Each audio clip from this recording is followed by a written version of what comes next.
Latch the windows, lock the doors, and put the kids to bed. It's time for another episode of Tales from the Garage. Hey guys, I'm back in the garage again. I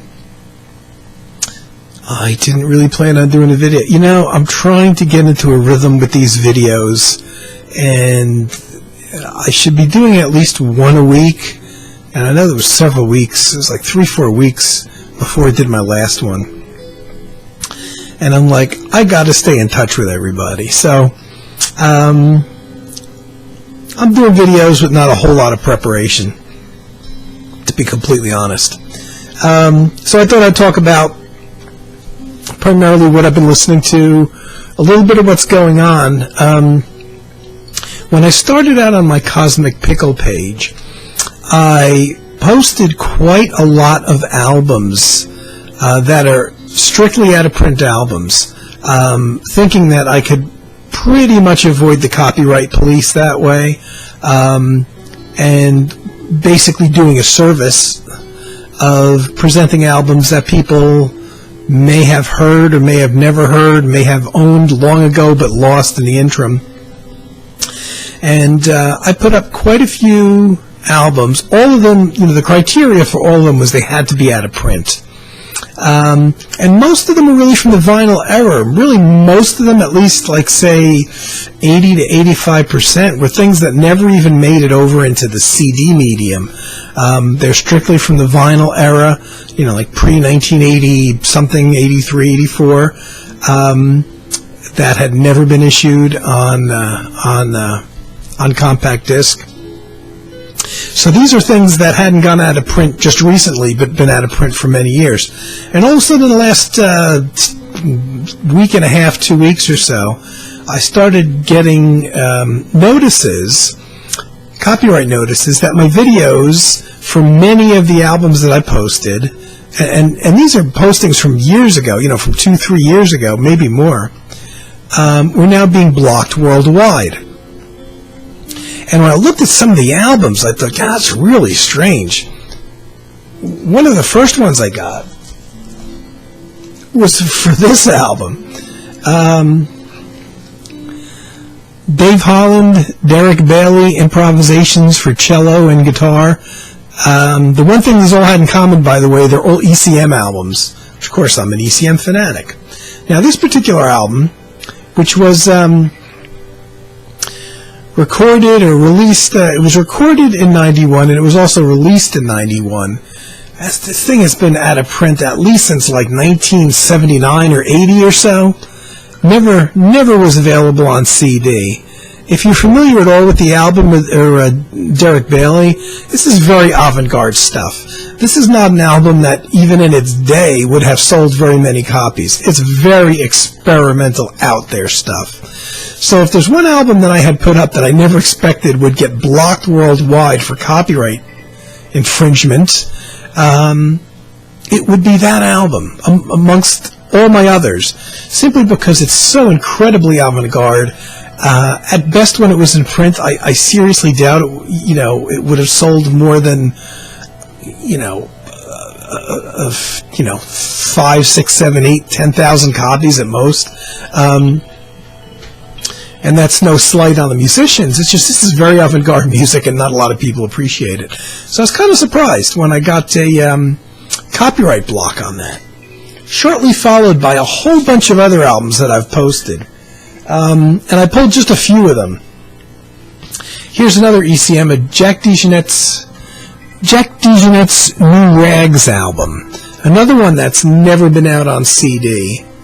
Recorded in 1977. And had a print for a long time. I got a copyright notice that was now blocked worldwide. And the thing is, I put a lot of work into creating those videos. Not that there's a lot, you know, a lot of them are just photographs of the album covers, maybe some photographs of the musicians, but it kind of took a long time to put those videos together. Here's another one, a particular favorite. Gary Burton's Picture This from the 83, I think it is. Yeah, January 82. So it probably came out late 82. It came out late 82. But this one went out of print pretty quickly. And a lot of people, heard that album and listened to it and commented. Now, one of my favorites that I put up, one of my absolute favorites of all time, not just of out-of-print albums, but of albums, it just happens to be another ECM that's out of print. It's this trio date. Tom Vandergeld, Paths and Prince. With Tom Vandergeld, who is a vibraphone player, with Bill Connors playing acoustic guitar, and Roger Giannotta, who's a wonderful saxophone, flute, and oboe player. I love this guy's playing. And that's it. Just those three guys, no rhythm section. Almost the definition of chamber jazz. Almost the definition of the ECM sound. And a lot of people would find that album when they were looking around for Bill Connors stuff. Because Bill Connors, well, at least in America, Bill Connors is the best-known name on the album, even though it is Tom Vandergeld's album. And I was really saddened when I saw this got blocked worldwide because it's a particular favorite of mine to listen to. And this was never easy to get a hold of. It's funny, this came out in America, and I never ever saw it in the shops, even when it was a new release. Never saw it in the shops. And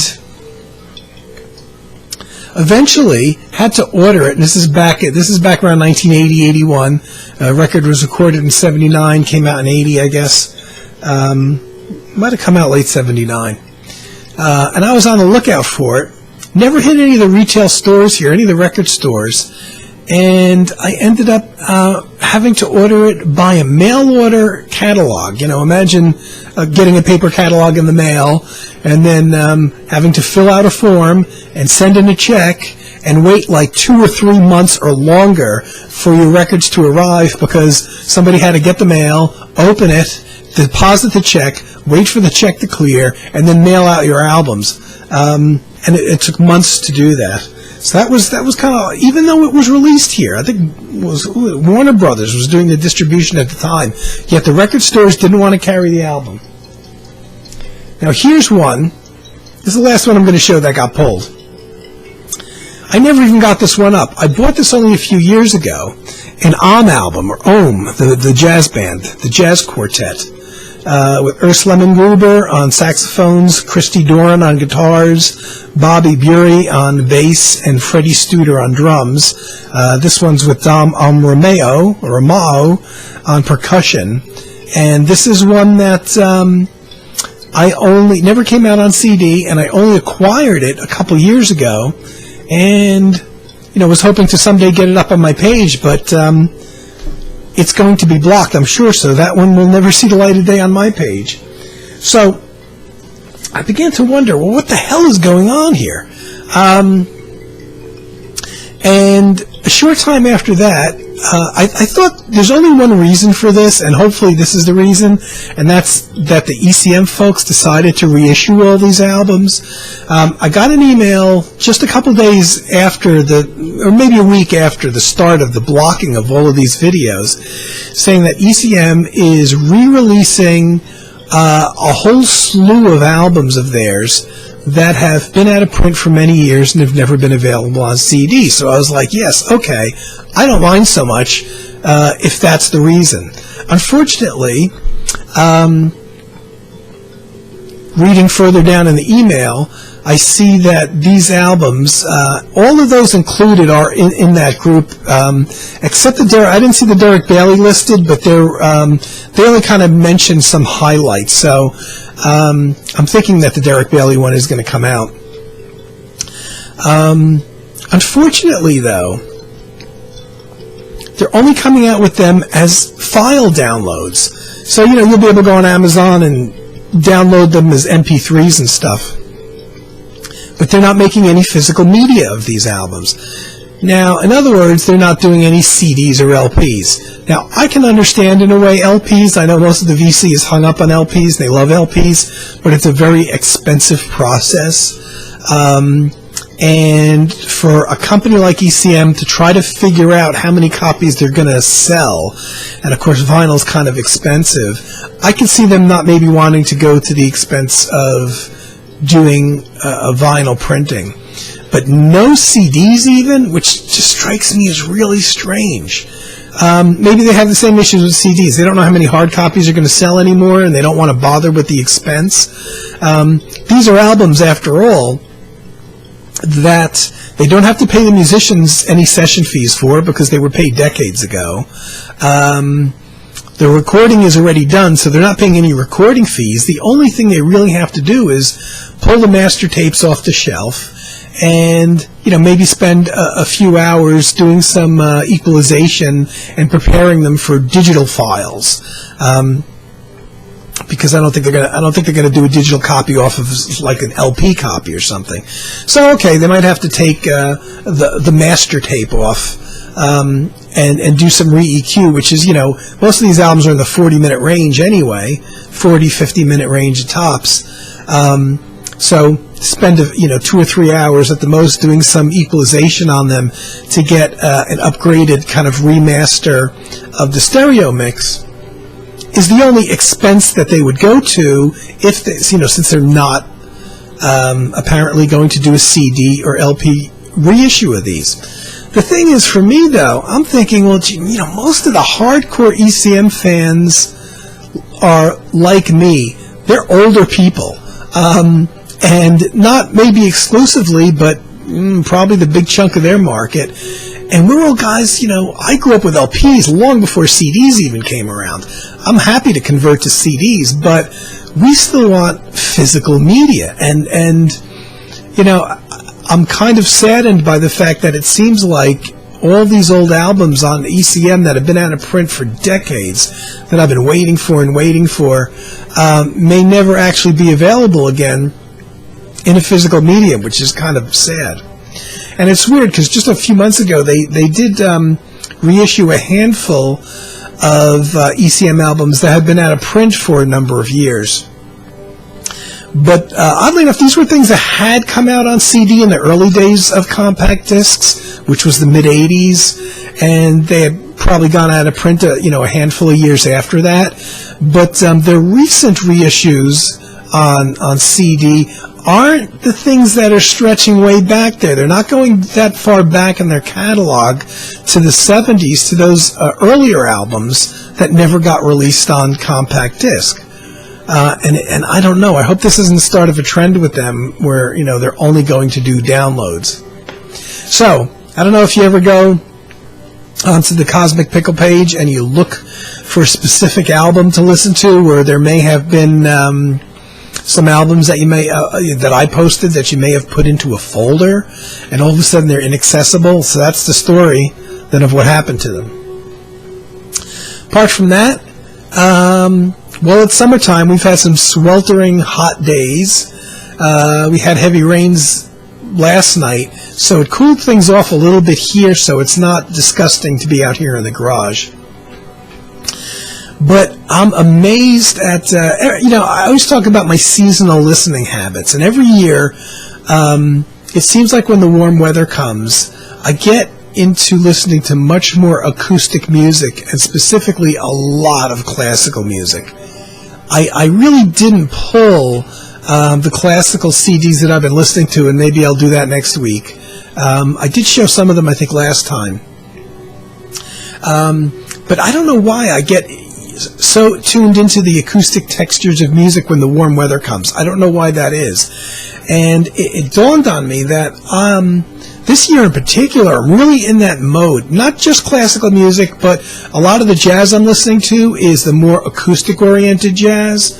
And you know me, I'm a big electronic guy, electronic music and instruments. And I'm amazed at how little electronic music I've been listening to for the last couple months now.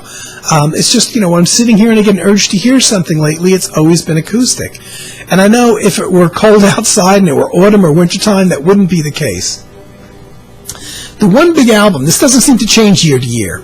When the spring kind of comes and the warm weather comes, spring, early summer, one of the first albums in the acoustic realm, in the fully, completely acoustic realm, that I get into the strong desire to hear, and I don't just like play it once, it gets a lot of spins, is this that I've spoken about before.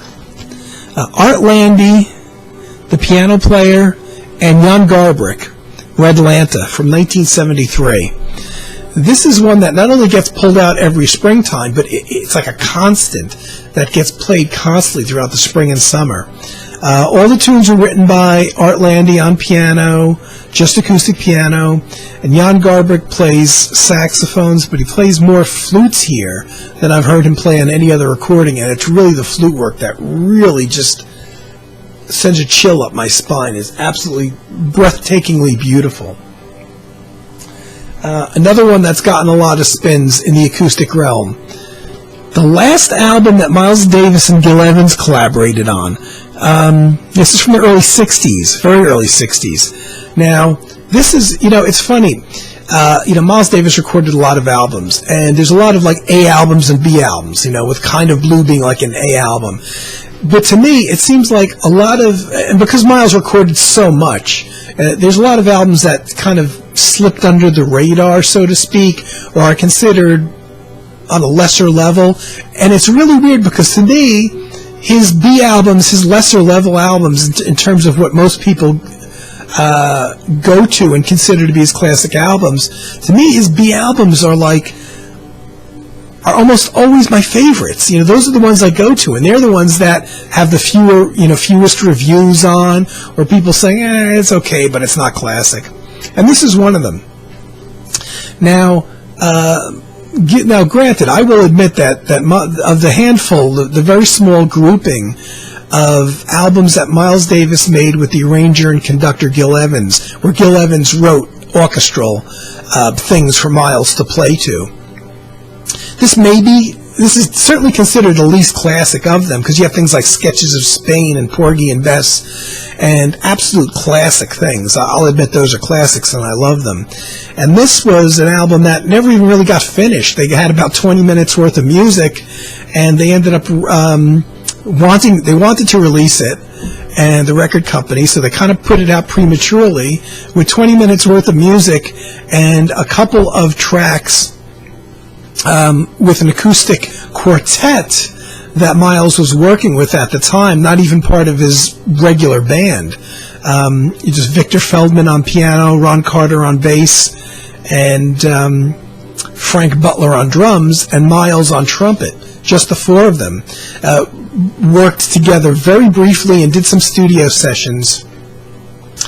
And a handful of those tracks turned up on an album, 7 Steps to Heaven, and they took a couple of the tracks from the 7 Steps to Heaven sessions that weren't on that album and kind of tacked them on here. Was it one track or two? I can't recall. I think it might just be one track, but it's a ballad, and even though it's has nothing to do with Gil Evans and the orchestra music that appears on the rest of the album, that choice of that ballad with that quartet, it just fits in with the mood of the rest of the album with the Gil Evans orchestral charts so well. I love it. It's just a sumptuous, just lay back and enjoy the orchestra with Miles playing over it. The original album is very short. It's 27 minutes long, so it's very, very short. I don't play stuff on my turntable anymore because it's wonky. The turntable's messed up. And I don't have the CD edition of this yet. That's one of my next things to pick up. However, thankfully, YouTube has the whole Quiet Nights album up, and the really nice additional track that Miles recorded with Gil Evans and an orchestra and everything. It's a small orchestra, at least. It's at least a 10-minute long piece that I can't believe they didn't just take and stick on this album to start with. It was recorded at roughly around the same time, but not the exact same time as the sessions that yielded the Gil Evans material here. But that additional track is worth the price of the album alone. It's some music that Gil Evans, oddly enough, wrote for a stage play. He was approached to write some music for a stage play, and he put together a small grouping. I don't know if it's a full orchestra, you could really call it an orchestra, but orchestral musicians, and wrote something and had Miles play his trumpet over it. Really interesting stuff. Oh shit, my albums just fell over. Damn it. I bet you, the way they hit the floor, I bet you one of them cracked too. So I've been listening to this a lot, all in my acoustic mode. I gotta bend over to pick up those albums. Hold on. Well, thankfully, if they broke, I have them on CD at least. So in my acoustic mode, and kind of going along with the Tom Vandergeld album that I showed, because I mentioned how Bill Connors played on that Tom Vandergeld album, which is something that's never come out on CD, and that's one of the albums that was pulled from my Cosmic Pickle page and blocked now. But I listened to that album a lot, that Tom Vandergeld Path album with Bill Connors. That, to me, that's again a summertime spring album, which generally drives me to listen to these albums. Bill Connors' own solo guitar albums. Theme to the Guardian from 1974, which is just Bill doing just acoustic guitars. And my personal favorite album of Bill's from 1979, Swimming with a Hole in My Body, which, again, is Bill Connors completely solo, totally solo, just on guitars. Acoustic guitars, nylon string guitars. That's my personal favorite album of his. Thankfully, I do have that on CD. And, in the acoustic jazz mode, like I said, I didn't pull any of the classical stuff I'm listening to. I've been on a Bill Evans kick, showing some of his stuff. Bill Evans' Paris concert, which was very late in his career, 79. So that was less than a year before he passed away. An unusual album for him because it's not a trio or solo or duo. Affinity with Toots Thielman on the harmonica, and a 5-piece band for a change. Larry Schneider on soprano saxophones and flutes. Another Bill Evans album that I like very much. Also from probably the last year of his life, We Will Meet Again. Another 5-piece band, which is very unusual for Bill. Mark Johnson on bass, great bass player. Joe LaBarbera on drums. Tom Harrell on trumpet, and Larry Schneider again on the saxophones and flutes. Love this album. I think when I bought, when I switched over to CDs, when CDs came around, this album, which also actually features a little bit of electric piano playing by Bill, that was the first Bill Evans CD that I bought. That's how much I love that album. And this one from 1971, just called the Bill Evans album. More traditional trio with the great Eddie Gomez on bass. I love his stuff with Eddie Gomez on bass, and Marty Morell on drums. Just that trio. And I think this is the first album where Bill even plays a little bit of electric piano at times, though it may be on like just one or two tracks.